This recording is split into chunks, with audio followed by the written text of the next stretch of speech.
Sa mga lubhang nagmamahal sa kanilang mga alagang aso, dapat na mag-ingat sa mga sakit na canine parvoviral infection at canine distemper virus. Mabilis makahawa at nakamamatay sa mga aso ang mga sakit na ito. Alamin kung paano ito maiiwasan sa aking report. Nakaswero at hinang-hina si Wolf, isang 2-month-old Belgian Malinois na nitong Huwebes ng gabi lang ay na-confine sa pet hospital.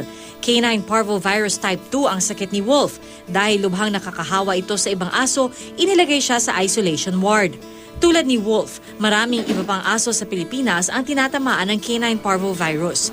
Dekada 70 hanggang 80 pa unang umusbong ang sakit sa Pilipinas at hanggang ngayon, laganap ito sa ating bansa. Hindi ko nakikita na nagde-decline Sa panahon na naging veterinary ako, parang kung gaano siya karami dati, ganoon pa rin siya kadami ngayon despite ng pagbabakuna natin.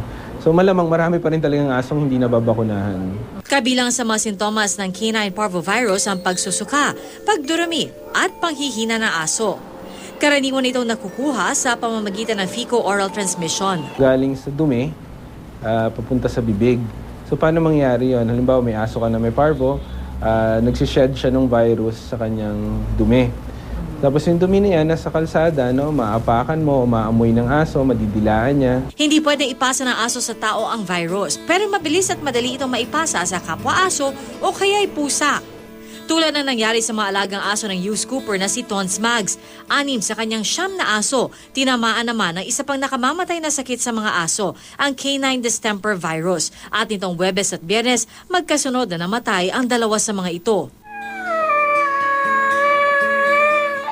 Kung maagapan, 50% ang mortality rate ng canine parvovirus. Si Barney, isang 1-year-old Shih Tzu, parvovirus survivor. Critical nga daw po yung 3rd day. Nag-decide kami nung bunso ko na kung bumigay man si Barney, at least nandun kami sa tabi niya.